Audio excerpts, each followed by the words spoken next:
Salam alaikum wa rahmatullahi wa barakatuh. La paix à toutes et à tous, je vous envoie.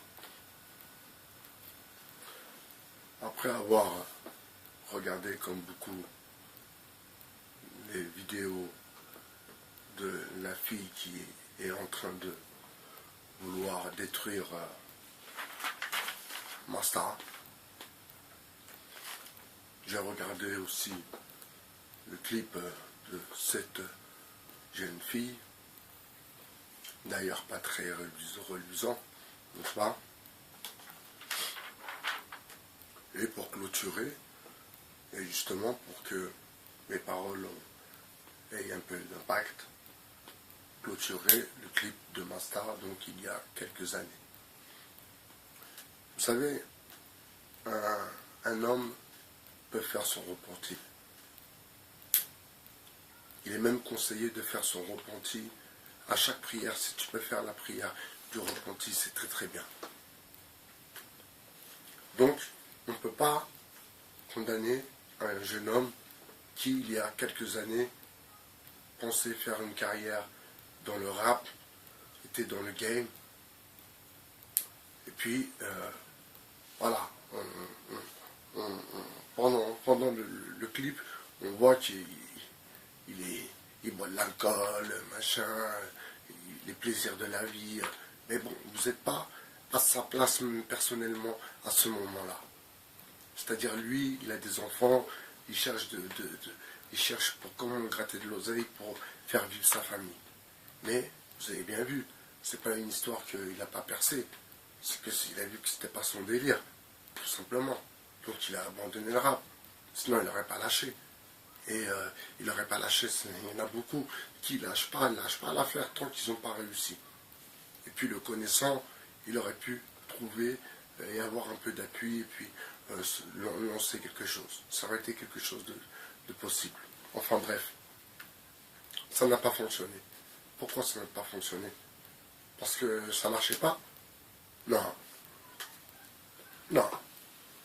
Non, ça n'a pas fonctionné parce que c'était pas son délire. Et il s'en est rendu compte. Et pour le coup, là il est repenti. Et pourquoi ne pas accepter son repenti? Pourquoi ne pas croire que quand il a commencé sa carrière dans la musique, il a cru que c'était la musique et en fait c'était pas la musique. Il a fait son repenti, ça l'a emmené vers autre chose.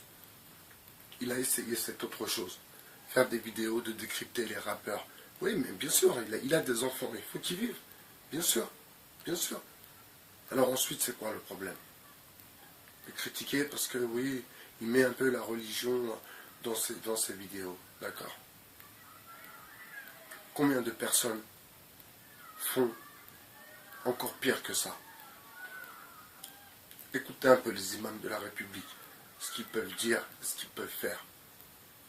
Et ce sont des gens qui sont soi-disant des grands hommes. Alors un petit jeune qui essaye de se chercher, de trouver sa voie, voilà, et je sais pas, moi, il a peut-être pas beaucoup de diplômes, il essaye de faire quelque chose qu'il aime, et où il peut faire vivre sa famille, et on va le condamner? Non, non, ça tient pas la route.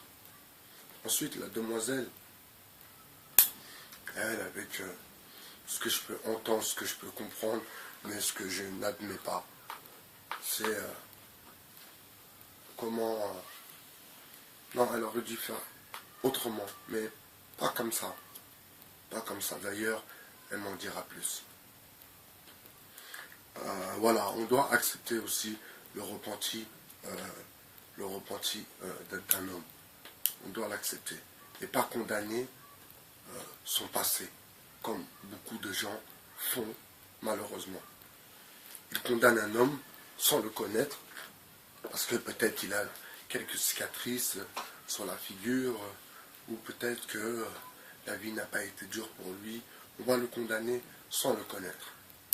Ça, c'est la stupidité de l'homme, justement, condamné sans avoir même aucune information. C'est un peu stupide.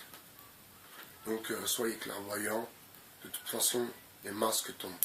Les masques tombent, tous les masques vont tomber. Parce que c'est la volonté de Dieu. C'était Bye Bye Cher sur le 2.0.